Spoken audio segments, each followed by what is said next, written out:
क्या होगा अगर हम धरती की हर हलचल, हर बदलाव, हर खतरे को पहले ही जान जाएं? क्या होगा अगर हमारे पास एक ऐसी आंख हो जो बादलों के पार भी देख सके, दिन रात, हर मौसम में? दोस्तों, यही सपना अब सच हो चुका है। नासा और आईएसआरओ का संयुक्त मिशन नाइसार दुनिया का सबसे एडवांस्ड अर्थ ऑब्जर्वेशन सैटेलाइट, जिसे भारत के ताकतवर rocket GSLV MK2 F-16 mission ने 30 जुलाई 2025 को अंतरिक्ष में पहुंचाया है। आइए जानते हैं इसकी पूरी कहानी अतीत से भविष्य तक।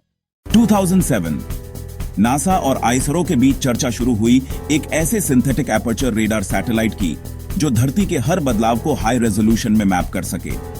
2014 इस मिशन पर आधिकारिक MOU memorandum of understanding sign हुआ। 2019-2022 पेलोड का निर्माण नासा ने L बैंड रेडार बनाया, आईएसआरओ ने S band radar plus satellite bus. 2023 NASA ने रेडार पेलोड को तैयार कर कैलिफोर्निया से भारत भेजा। 2024 बेंगलुरु में आईएसआरओ के UR राव सैटेलाइट सेंटर में दोनों पेलोड इंटीग्रेट हुए। 2025 जुलाई mission ready for launch. Full form NASA ISRO synthetic aperture radar weight approximately to 800 kilograms.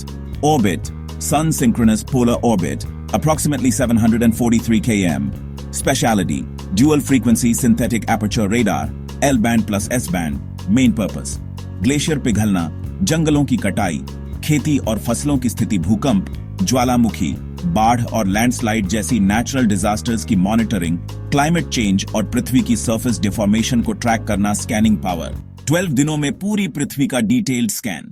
GSLV MKB क्या है? भारत का geosynchronous satellite launch vehicle series, 3 stages वाला rocket. First stage solid booster, second stage liquid fuel Vikas engine, third stage cryogenic upper stage C 7.5 engine, ISRO का indigenous cryogenic engine. F-16 क्यों कहा गया? ISRO हर flight को क्रम से गिनता है। यहां F इक्वल साइन फ्लाइट और 16 इंचेस इक्वल साइन 16वीं उड़ान, इसीलिए इसे कहा गया GSLV F-16। जगह सतीश धवन स्पेस सेंटर, श्रीहरिकोटा। समय early morning window, orbit insertion. Perfect satellite approximately 743 kmSSO में पहुंचाया गया। परिणाम मिशन 100% सफल। नीसर का सबसे बड़ा और सबसे महत्वपूर्ण हिस्सा है इसका 12 मीटर व्यास का gold plated mesh reflector antenna. अगस्त 2025 में लॉन्च के कुछ दिनों बाद इस एंटेना को सफलतापूर्वक डिप्लॉय किया गया। डिप्लॉयमेंट प्रोसेस बहुत जटिल था। धीरे धीरे अनफर्ल होकर यह एक विशाल छतरी की तरह खुला। अब यह एंटेना लगातार रेडार सिग्नल्स भेज और रिसीव कर रहा है, जिससे नीसर पूरी पृथ्वी को अभूतपूर्व क्लैरिटी के साथ स्कैन कर सकता है। साइंस के लिए क्रांति। नाइसर से हमें climate change, polar ice melt और फॉरेस्ट कवर लॉस का रियल टाइम डेटा मिलेगा। भारत के लिए मदद, लैंडस्लाइड, फ्लड और अर्थक्वेक प्रोन एरियाज की पहले से पहचान हो सकेगी। कृषि और समाज, किसान समय रहते फसल की स्थिति और मौसम पर बेहतर निर्णय ले सकेंगे।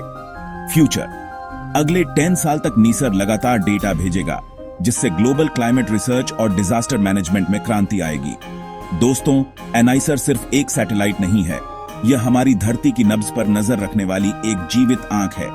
नासा और आईएसआरओ का यह मिशन आने वाली पीढ़ियों के लिए अमूल्य साबित होगा, और सबसे गर्व की बात है कि इसे भारत के अपने GSLV MKDU F-16 रॉकेट ने 30 जुलाई 2025 को सफलतापूर्वक अंतरिक्ष में पहुंचाया, और इसका विशाल एंटेना भी पूरी तरह डिप्लॉय हो चुका है। अगर आपको यह डॉक्यूमेंट्री पसंद आई तो इसे लाइक और शेयर जरूर करें, ताकि और लोग भी इस मिशन की ताकत को जान सकें।